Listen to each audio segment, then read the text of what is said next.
já está. A gente já está na lição 11. É bem devagar, né?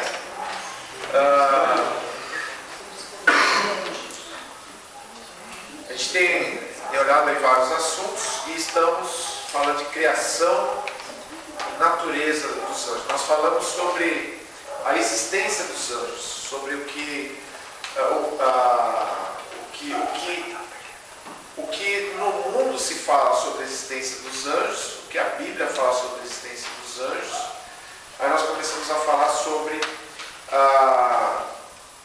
o fato de eles serem criados. Falamos a semana passada sobre o estado original dos anjos. Os anjos foram criados santos, porque Deus fez tudo bom. Deus não fez anjos caídos, Deus não fez anjos maus. Bom, hoje nós vamos prosseguir a partir do ponto B aí, tá? B. Ponto B do ponto B, ou seja, criaturas. Os anjos são criaturas. Muito bem. Felipe, você que está hoje nos privilegiando aqui. Tá ruim de ler? Esse ruim é o quê? Vergonha? Vista curta, braço curto. Braço curto tudo. Não quer ler não? Tá ruim de ler? Não tá, não tem nada de... A Léa está lá esticando, acho que ela quer ler. Quer ler? Então lê para nós. Ponto B, né? Isso, criaturas. Criaturas. Os anjos são criaturas, apesar de distintos de outros seres como o homem. Olha, por incrível que pareça, tem gente que faz confusão sobre isso, hein? Homem é homem, anjo é anjo. Quantos tipos de seres inteligentes, seres que a gente pode chamar de uma pessoa, você conhece? Você sabe com certeza que existe. O homem é um ser, né? E aí? Aí você tem Deus, que é um outro tipo de ser. Deus é o ser supremo. Deus é o governante do universo, é o todo-poderoso.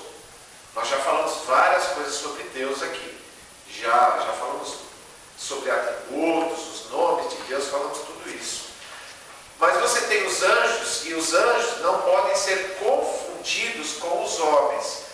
Muitas vezes por conta da aparência dos anjos, na Bíblia, ser aparência humana, eles terem aparecido, terem se manifestado com uma aparência humana, e isso tem dado margem a confusões. Homem não é anjo, anjo não é homem. São seres de categorias diferentes. Anjo é um ser de uma categoria inteiramente especial. E fora disso, aí você não vai ter outros seres, a não ser os animais, as plantas, né, as bactérias e todos esses outros seres que tem aí daquilo que a ciência chama de reino, né? Reino vegetal, reino animal. Mas quando a gente está falando de seres aqui, você tem que fazer essa distinção. Porém, quando a gente diz que um anjo é um anjo e um homem é um homem, a gente tem que entender que anjo também é uma criatura. Ou seja, anjos foram criados, anjos não são eternos. Alguém me perguntou no final de uma aula outro dia se homem vira anjo, né? Se homem vira anjo, se existe, né? Tem essas brincadeiras de homem virar anjo, criança morre e vira anjo, né? Não, homem é homem e anjo é anjo, né? Muito bem, a gente já viu algumas coisas, vamos continuar vendo então. Vamos lá para 1 Coríntios capítulo 6, versículo 3. Esse texto não fala assim muito da distinção, mas ele subentende uma distinção, ou seja, por trás do texto você entende que tem uma distinção ali, né? Entre homens e anjos.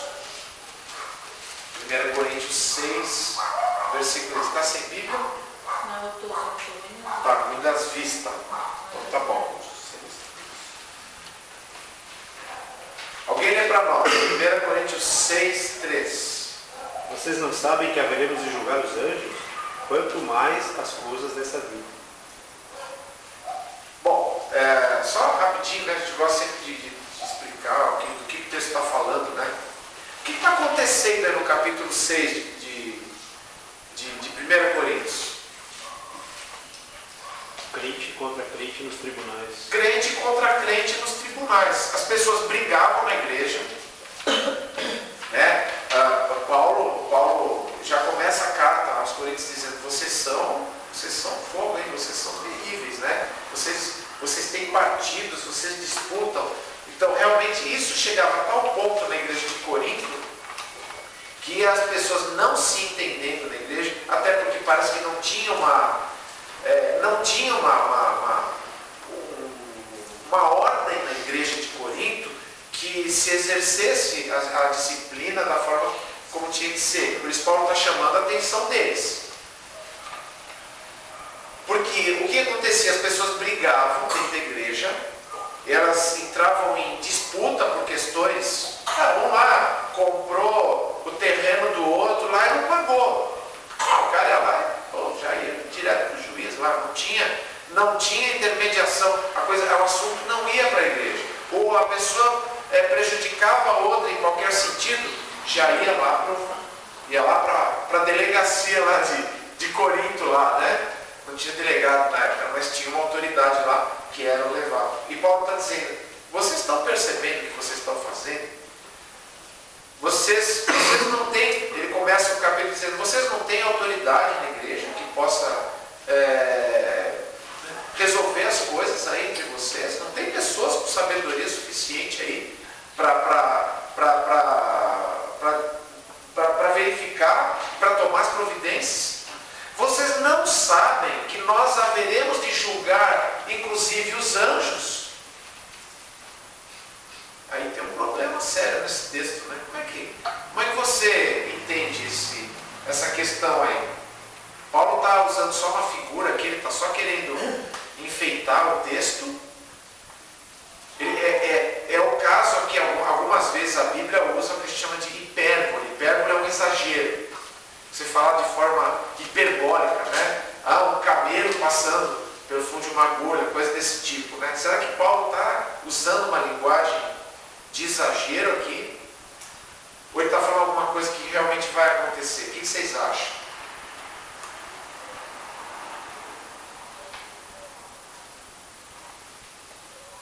Fica alguma coisa que vai acontecer, só não saberia dizer exatamente em que lugar lá no futuro que se coloca, em que evento é esse, né? Há uma dificuldade, sim. A gente não tem muito aonde se pegar aqui para entender como vai ser isso. Até a gente sabe quando, porque a gente sabe que quando é que Satanás... A primeira coisa, é bom a gente fazer aqui algumas distinções, para a gente, sempre que a gente vai para o texto, quando você voltar nesse texto, você já pensou um pouquinho sobre ele, já tem chão caminhada, né? Não parte do zero mais, né? Primeira coisa, que anjos é que nós vamos julgar? Nós vamos julgar todos os anjos? Será que os anjos bons, os anjos que servem a Deus, vão ser julgados? Eu penso que não. Por que eles seriam julgados? Julgados do quê? Para quê? Até porque aí você não teria mesmo nenhum texto, nada, mas nada mesmo, para você ter uma referência, uma âncora lá na frente, para te dar entendimento, para te ajudar. Mas se você pensar que os anjos, que o texto está falando aqui, são os anjos maus, os anjos caídos, aí sim. E a Bíblia fala quando eles vão ser julgados. Eles vão ser julgados no fim do milênio. A Bíblia diz que Satanás vai ser preso durante o milênio, durante 1000 anos. Ele não vai ter... Aí sim ele vai estar amarrado. Só fala de amarrar, né? Fala de amarrar, vamos amarrar. Ninguém amarra nada hoje em dia. Isso aí não existe. Ninguém amarra o diabo. Isso aí não existe. Mas lá no milênio sim. Aliás, é o próprio arcanjo, é um outro anjo que vai se encarregar a Bíblia diz que vão ser colocadas correntes. Claro que aí sim é uma linguagem um pouco mais figurada, né? Como é que você prende um demônio com correntes? A corrente não vai prendê-lo. As correntes é a ordem que o Senhor vai dar, de que ele vai estar preso e vai estar inoperante durante o milênio. Ele não vai agir. Mas a Bíblia diz que no final do milênio ele vai ser solto durante um pequeno período, vai seduzir as nações vão caindo de novo na sua conversa, vão se rebelar contra o Rei Jesus, contra os santos que vão estar reinando junto com Jesus, que somos nós, mas vai cair fogo do céu e vai dar conta de tudo isso. Aí sim, a Bíblia na sequência diz, então, o anticristo, o falso profeta, que já estavam lá esperando, agora vai ser lançado. Satanás e seus demônios no lago de fogo e enxofre. Na verdade vai ser, ele vai chegar lá antes dos incrédulos no lago de fogo. Ele vai chegar antes. Tem gente que tem a ideia hoje de que o inferno, o diabo é o dono do inferno, né? Essa é a ideia popular. Tem um cara lá com um colã vermelho assim, né? Com um rabo, uma seta na ponta e um tridente, né? E umas pernas assim de bode. Essa é a figura clássica, né? E ele é o dono do inferno. Mas isso não é o que a Bíblia ensina.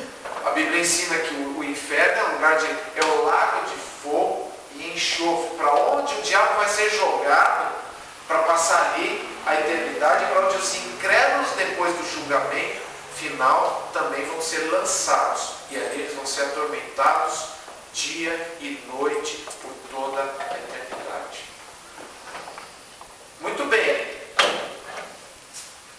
Você tem então um elemento, você tem o elemento de que Satanás e os seus anjos maus vão ser julgados no final do milênio. Agora, você tem a informação que Paulo está revelando. Se não fosse Paulo dizer, a gente não saberia que nós vamos julgar os anjos.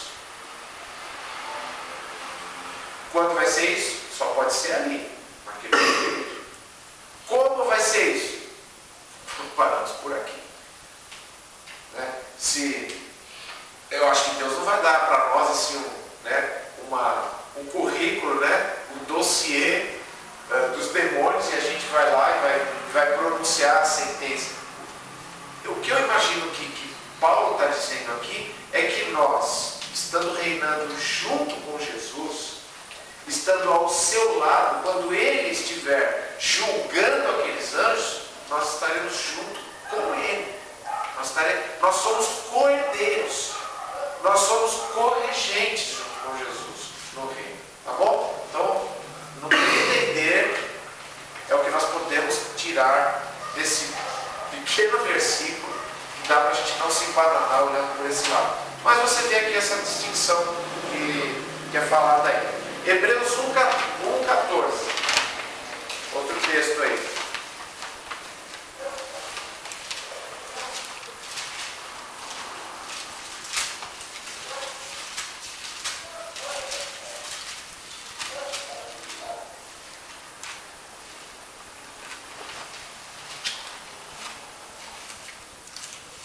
Alguém lê?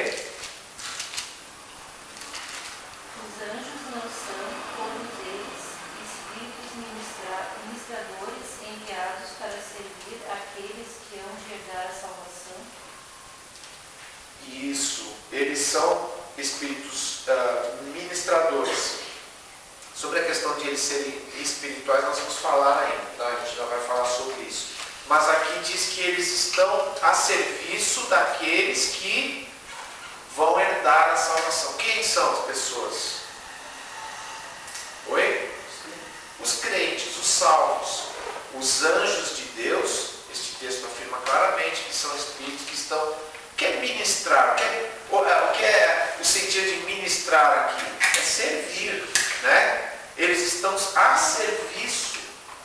daqueles que vão herdar a salvação, daqueles que são os salvos. Muito bom. O que mais, Léa?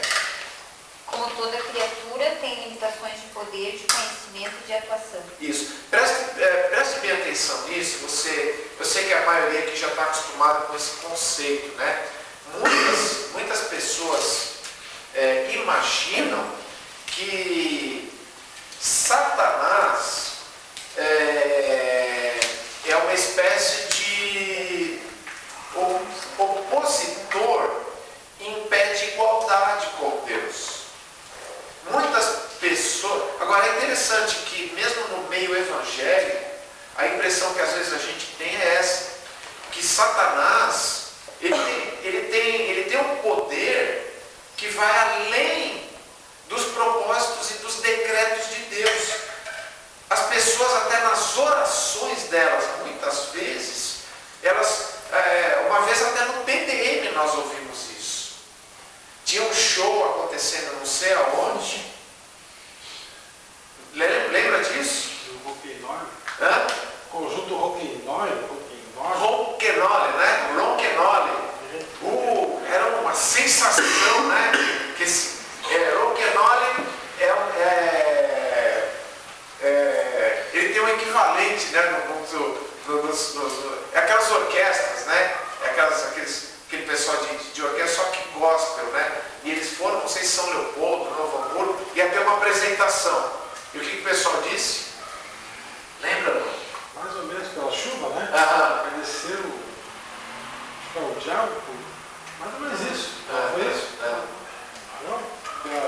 Não, que o diabo tinha feito chover, né? Tentado estragar. O diabo tinha tentado estragar, não sei o que e tal. Mas o show foi uma benção. O show foi uma benção e tal. Então, muitas vezes, a impressão que se tem é que o diabo pode fazer coisas que destruam aquilo que Deus está fazendo. Que o diabo pode, por exemplo, saber coisas como Deus sabe. Que o diabo pode conhecer todas as coisas como Deus conhece. Que o diabo pode ter um alcance como Deus tem.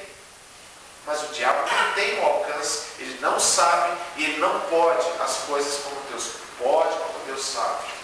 O diabo é uma criatura. Aliás, qualquer anjo, seja ele ao lado de Deus, seja ele contrário a Deus, né? Muito bem. Alguma dúvida? Nada, né?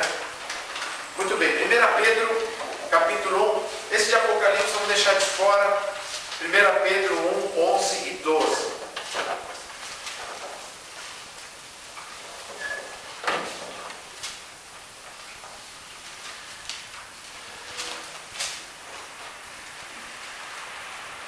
Procurando saber o tempo e as circunstâncias para as quais apontava o Espírito de Cristo que neles estava quando lhes predisse os sofrimentos de Cristo e as glórias que se seguiriam àqueles sofrimentos. A eles foi revelado que estavam ministrando não para si próprios, mas para vocês, quando falaram das coisas que agora lhes foram anunciadas por meio daqueles que lhes pregaram o Evangelho pelo Espírito Santo enviado dos céus, coisas que até os anjos anseiam observar. Olha que interessante. O texto está falando inicialmente de quem? Quem eram essas pessoas que no passado tinham pregado algumas coisas que eles não compreendiam direito? Os profetas do Antigo Testamento, né? Pedro vem falando, olha, ele vem falando do Evangelho. O Evangelho é algo tão perfeito, é algo tão profundo, é algo tão abrangente, que ele já foi esboçado lá atrás. Os profetas, lá no passado, eles falavam sobre coisas que iam acontecer nos nossos tempos. E essas coisas que os profetas falavam, que os profetas pregavam, são coisas específicas da igreja. Os profetas não podiam entender o que seria a igreja. Os profetas só entendiam as coisas do ponto de vista de Israel. Isso, algumas vezes eles compreendiam, por exemplo, sobre o Messias de Israel, que viria esse Messias, que ele seria rei, que ele iria por todos os inimigos para correr e etc e tal. Claro que havia informações de que ele seria sacrificado e tal, mas eles não tinham ideia. O texto começa dizendo isso. Eles ministravam não para eles mesmos. Eles estavam falando de coisas que não eram para o seu tempo. Tinha coisas que se aplicavam ao tempo deles, teve coisas que se cumpriram no tempo deles, tinha coisas que se cumpriram no tempo deles parcialmente. Mas o Evangelho só veio a ser conhecido através de Jesus Cristo e dos apóstolos. É isso que Pedro está dizendo. Muito bem. Coisas, que coisas? O que são essas coisas? É uma pessoa ouvir o Evangelho, isso não existia no Antigo Testamento. A pessoa ouvir o Evangelho, e o que acontece quando a pessoa ouve o Evangelho e o Espírito Santo atua no seu coração? A pessoa é salva, a pessoa se converte, a pessoa nasce de novo. E Pedro vem dizendo, isso é maravilhoso. O pessoal lá do passado tentava entender essas coisas. Eles falavam, mas eles não conseguiam chegar até o ponto máximo disso, porque isso não estava ainda revelado para eles. E estas coisas até mesmo os anjos anseiam observar. Os anjos estão olhando essas coisas acontecendo. E eles ficam, a ideia que Pedro está passando aqui é que eles ficam boquiabertos, eles ficam admirados de ver essas coisas acontecendo, porque eles também não sabiam como que essas coisas iam acontecer. Eles procuram entender as coisas de Deus também. Eles, de certa forma, também estão aprendendo coisas. Eles aprendem com a história, eles aprendem com o desenrolar do tempo.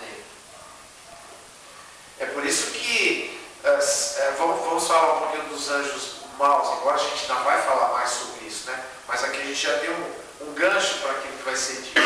É por isso que Satanás, ele é extremamente perigoso e nocivo quando ele usa as suas capacidades para enganar as pessoas a respeito do próprio Evangelho. Por quê? Porque ele conhece muito. Porque ele vem acumulando esse conhecimento há muito tempo. E ele vai usar isso da pior forma. Ele vai usar isso da pior forma. E o Novo Testamento repete várias vezes isso. De que ensinos de demônios estariam espalhados e a coisa ia cada vez mais e cada vez mais. A coisa ia se propagar, né? Enfim, isso a gente vai falar um pouquinho mais depois. Vamos partir para o ponto C. Esse texto de Apocalipse não está muito claro no sentido. Ele fala do poder, mas não fala do poder limitado como a gente está pretendendo falar nesse ponto aqui. Léa. Como seres pessoais possuem inteligência, emoções e vontade. Isso é uma realidade tanto para os anjos bons quanto para os anjos maus. Eles possuem... Isso. Agora, outra coisa muito importante. Anjos são pessoas. Eles não são seres humanos, mas eles são pessoas. E o que faz uma pessoa ser pessoa? Ela ter inteligência, elaborar pensamentos, ter memória, ter conceitos na sua cabeça, ter inteligência. Seres que são pessoais têm emoções, eles têm um tipo de afetividade, eles sentem emoções. Ódio, tristeza, alegria. Anjos têm sentimentos e anjos têm vontade. E é importante sempre a gente dizer, eles não têm isso num grau eles têm isso num grau limitado, porque não são Deus, eles são criaturas, mas eles têm isso num grau acima do nosso. Eles são muito inteligentes. E a sua vontade é uma vontade, embora que seja uma vontade submissa a Deus, mas quando um anjo é colocado para executar alguma coisa para Deus, você vê o que acontece. São coisas de proporções muito grandes, né? Muito bom, vamos ver alguns textos aí. O que a Bíblia fala sobre a inteligência dos anjos? Mateus 8, 29. Anjos são seres inteligentes? Um exemplo aí, cara. 3 exemplos, mas na verdade a gente teria até mais. Alguém lê para nós? Mateus 8, 29. Então eles gritaram: que queres conosco, filho de Deus? Vieste aqui para nos atormentar antes do devido tempo? Isso.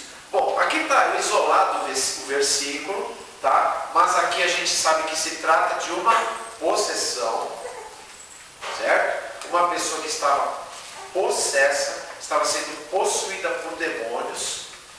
E quando os demônios veem Jesus, o que acontece? A primeira coisa que você tem a dizer sobre isso, o que é? Eles reconhecem Jesus. E qual que é o receio deles? O que eles identificam quando eles veem Jesus? Juízo.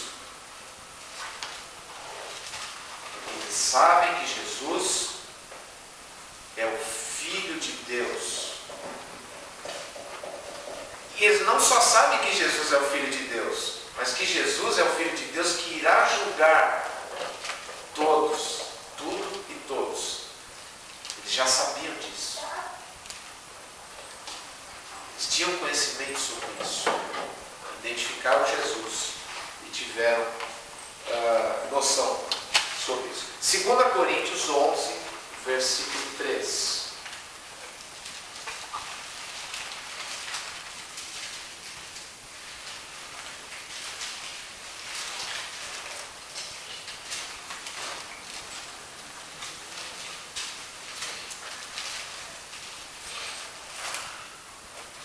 Alguém lê? O que receio e quero evitar é que, assim como a serpente enganou Eva com astúcia, a mente de você seja corrompida e se desvie da sua sincera e pura devoção a Cristo. Isso. Paulo, mais uma vez, falando da igreja de Corinto, e o capítulo 11, especificamente, ele ainda vai falar de novo sobre essa questão esse receio que Paulo tinha, que os coríntios fossem enganados. E ele está falando aqui dos falsos mestres. Manchou. Ele está falando aqui dos falsos mestres, né, nesse trecho aqui. E ele diz assim: assim como Eva foi enganada por quem? Ué, mas é serpente, mas o nosso assunto aqui é bicho ou é anjo? A gente sabe pela Bíblia que serpente é esta que enganou Eva. A gente sabe pela própria Bíblia que ali era Satanás, né? E a gente já vai falar. Esse é o ponto que a gente tem que voltar quando a gente for falar de anjos maus, né? Existe uma especulação, né? Será que Satanás se transformou numa serpente? Será que ele possuiu uma serpente? Mas isso é uma outra discussão para um outro dia que a gente vai ver. O fato é que o texto está se referindo aqui não ao animal. O animal enganou Eva, né? Quem enganou Eva foi o diabo. Ora, quem engana, e tem outros textos que falam que ele arma ciladas, né? A gente vai ver mais à frente também, né? Ele arma ciladas. E a palavra que Paulo usa ali para falar sobre ciladas é uma palavra ligada à estratégia. É a mesma estratégia que um técnico de futebol usa para armar o seu time, para para pensar em todas as possibilidades do que um atacante vem daqui, um lateral daqui, como é que o cara tem que fazer para cobrir dali. Satanás pensa em tudo isso, ele raciocina. E ele, Paulo diz, Paulo está preocupado, ele está dizendo, eu temo que vocês sejam confundidos e sejam enredados por esse ser inteligente. Ele não é bolinho, não. Ele não é bolinho. Ele não é esse bicho que fica rugindo em alguns cultos aí, né? Fica rugindo lá que nem um cachorro. Ele é um ser, praticamente um débil mental seria, né? Ele não tem capacidade nenhuma. Quem é você? Não. Ele é muitíssimo inteligente, muito astuto, capaz de coisas que a gente não tem nem ideia, né? Ok. 1 Pedro 1,12. Oi? Nós já lemos. Já lemos. É verdade. Que fala sobre eles não saberem. Obrigado, bem lembrado. Eu tinha visto isso de tarde, agora já estava me passando. Me empolguei aqui com a história. Que mais que eles têm? Emoções. Vamos ver os textos que falam sobre isso. Se os anjos compartilham, né, desse aspecto aí, terem emoções. Lucas 2,13. Lá.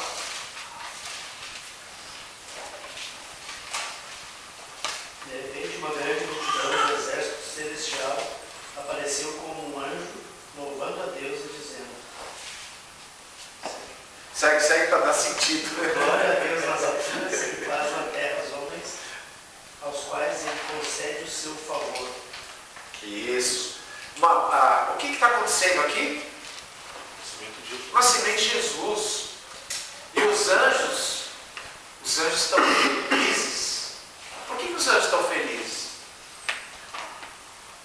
Por que eles estão dando glórias a Deus? Aliás, eu acho que até o cântico fala isso, né? Nasceu o Redentor, nasceu o Redentor. Eles estão felizes porque o Salvador veio, né? Ele veio. Do ponto de vista dos anjos, eles estão vendo o mesmo Jesus que eles já conheciam lá no céu. Está certo ou não? Eles não estão vendo Jesus lá. Que bom, olha, ele veio, né? Não, o ponto de vista deles ele veio, mas é alguém que eles conhecem. Eles estão contentes porque ele veio para realizar a sua obra. Embora eles não conheçam os detalhes, como Pedro bem observou, eles não sabem os detalhe por detalhe dos planos de Deus, mas eles sabem quem é Jesus. Então, se os anjos maus sabem, os anjos bons sabem também, sabem qual é a sua obra, sabiam o que ele veio fazer aqui. Eles estavam felizes, glorificando a Deus por causa disso. Tiago 2,19.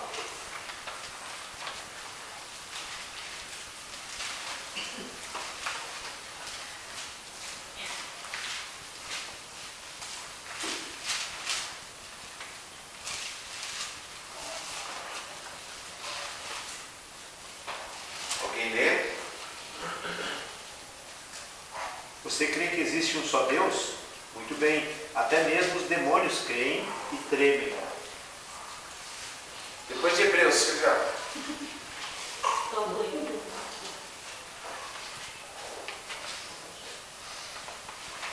Passou Hebreus, que é um livro meio grandinho, aí a primeira carta aí. E Tiago é pequenininho. Tiago é pequenininho, se descuidar, passa direto nele. Tiago 2,19. Depois de Salmo. Hã? Depois de Salmo. Aí você não está sendo bonzinho. Bom, Tiago está falando da questão da fé e das obras, né? Que a fé verdadeira, ela se mostra através daquilo que se mostra na vida da pessoa, né? E então ele estabelece uma diferença entre fé viva e fé morta. Existe uma fé morta, não existe? O que é uma fé morta? É você acreditar em todos os aspectos do Evangelho. É impressionante como tem pessoas aí fora que sabem explicar para você o que Jesus fez na cruz. Se você perguntar para uma pessoa aí fora, não é difícil você encontrar uma pessoa que responda assim: quem é Jesus? Jesus é o Salvador. Mas por que ele é o Salvador? Porque ele morreu pelos pecados. E como ele fez? Não, ele derramou o sangue dele. O sangue de Jesus tem poder. Né? As pessoas sabem disso.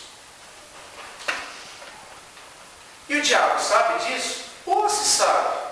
Ele crê nisso? Crê. A Bíblia diz que ele crê nisso.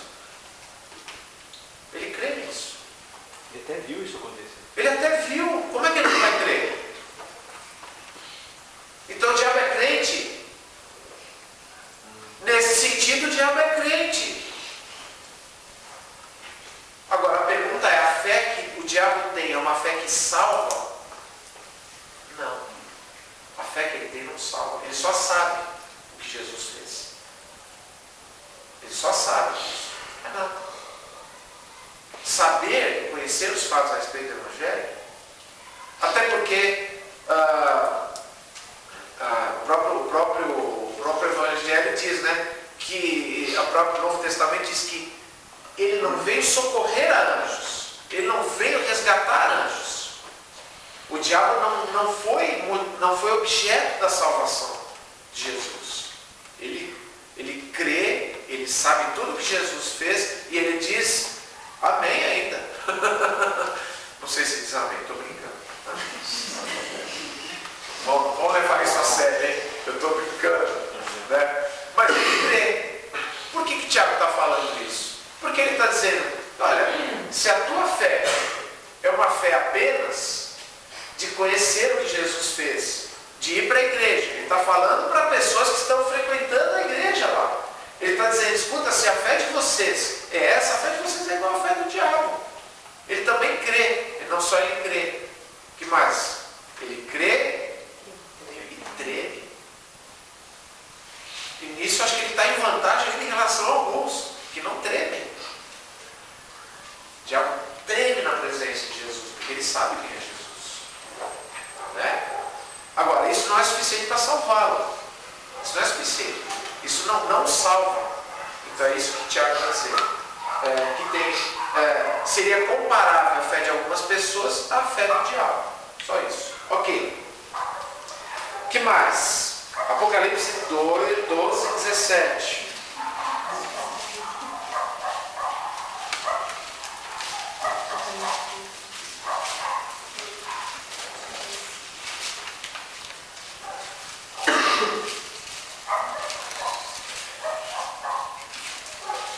Apocalipse é fácil, hein?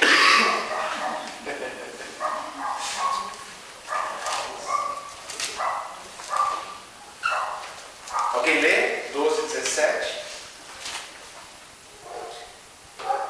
O dragão irou-se contra a mulher e saiu para guerrear contra o restante da sua descendência, os que obedecem aos mandamentos de Deus e se mantêm fiéis ao testemunho de Jesus.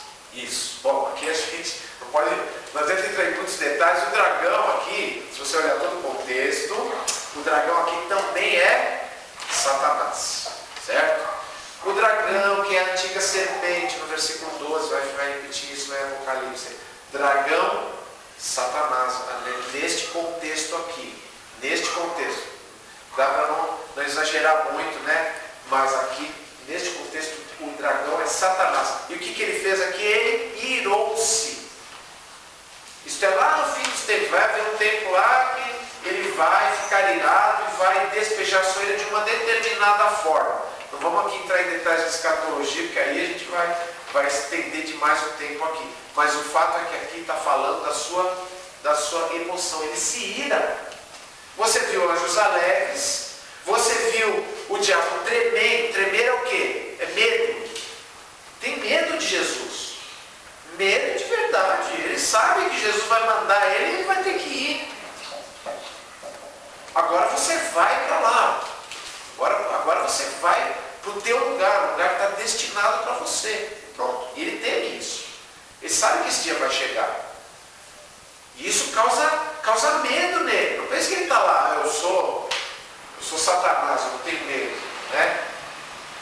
Agora, é de supor também que os anjos bons igualmente compartilhem sentimentos. Né? Eles têm sentimentos também. Muito bom. Para finalizar, vontade própria. Lucas 8, 28 a 31. Os anjos exercem vontade.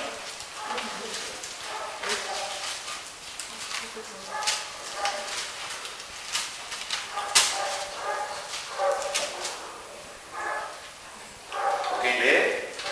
Quando viu Jesus, gritou, prostrou-se aos seus pés e disse em voz alta: Tu queres comigo, Jesus, Filho do Deus Altíssimo? Rogo-te para que não me atormentes. Pois Jesus havia ordenado que o espírito imundo saísse daquele homem. Muitas vezes ele tinha se apoderado dele, mesmo com os pés e as mãos acorrentados e entregue aos cuidados de guardas. Quebrava as correntes e era levado pelo demônio a lugares solitários. Jesus lhe perguntou: Qual é o seu nome? Legião, respondeu ele, porque muitos demônios haviam entrado nele. E imploraram-lhe que não os mandasse para o abismo. E o resto a gente já sabe. Eles acabam pedindo para que Jesus os mande para os porcos. Ou seja, ele tem vontade, ele quer coisas. E tem coisas que ele quer e tem coisas que ele não quer. Ele quis possuir aquele homem. Agora eles, né, são vários, né, quiseram ir para os corpos. Os corpos dos porcos. É difícil falar isso, né? Corpos dos porcos. Eles foram lá para os corpos dos porcos. Muito bem. 2 Timóteo 2,26. Falando ainda da vontade aqui dos anjos.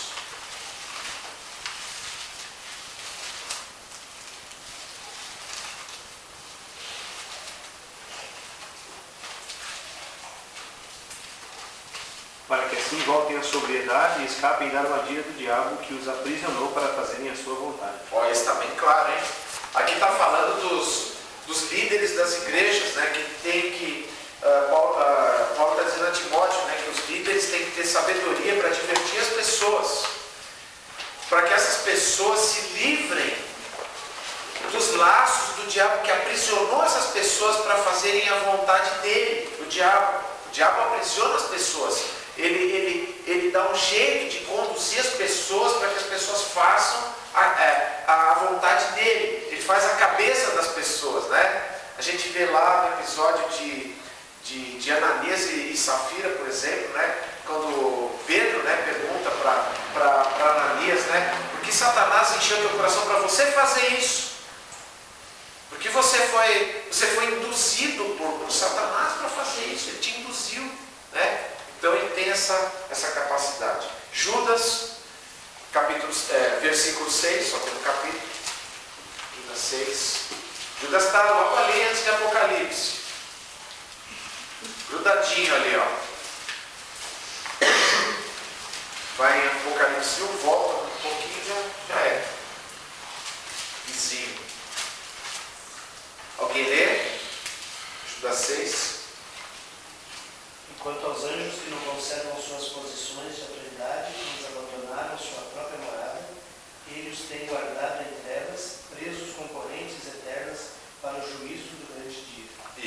Isso aqui é já um ganchinho para a gente falar depois sobre a questão da queda dos anjos. É um assunto um pouquinho complexo esse, né? Como foi exatamente que eles caíram é uma coisa que a gente precisa ir com calma e com cuidado. Mas o fato de eles terem caído e estarem hoje aprisionados é porque eles se rebelaram. E o fato de eles terem se rebelado indica que eles têm uma vontade. E se a gente não raciocinar dessa forma, a gente não vai entender os propósitos de Deus. A gente não vai entender por que existem anjos bons e anjos maus, anjos caídos, né? É porque Deus os dotou de uma vontade, de uma inteligência, os dotou, os capacitou com emoções, com tudo isso. Então, seres pessoais. Muito bom. Mais passinho aí, são várias informações que a gente vai juntando nesse quebra-cabeça e vai se tornando possível a gente saber aquilo que a Bíblia mostra para a gente sobre os anjos. Que Deus nos ajude a ter um entendimento coerente, a buscarmos um entendimento coerente e sempre, vocês notaram que cada texto que a gente leu aqui, se a gente não soubesse do contexto, se a gente não procurasse entender do que o texto exatamente estava falando, a gente não ia ter muita coisa para falar sobre a palavra que está ali, anjo. Então essa tem que ser sempre a nossa norma, a nossa regra. A gente entender o que o texto em si está dizendo. E isso nem sempre é tão complicado. A gente vai aqui, vai ali, vai buscando, vai juntando. Então que Deus nos ajude a ter uma compreensão clara, a ter uma compreensão que nos ajude nesse sentido. Vamos orar. Pai, nós te agradecemos, Senhor, mais uma vez pela revelação que o Senhor nos dá acerca dos anjos. Obrigado, Pai, por esses seres que o Senhor criou de forma tão especial e até certo ponto misteriosa para nós. Mas obrigado porque nós temos informações, talvez não tudo que gostaríamos da nossa curiosidade, nós temos informações suficientes para aquilo que necessitamos a respeito desses seres, Pai. Nos ajuda, Pai, a termos clareza, aquilo que a Tua palavra nos mostra, nós possamos sempre conferir Bíblia com Bíblia, possamos entender o contexto e assim, toda vez que enxergarmos alguma referência a anjos, nós possamos entender melhor, possamos saber do que exatamente a Tua palavra está falando, Pai.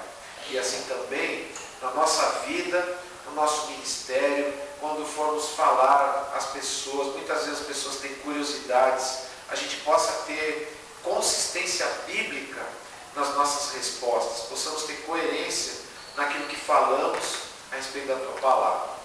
Tudo isso nós te pedimos e te agradecemos em nome de Jesus. Amém.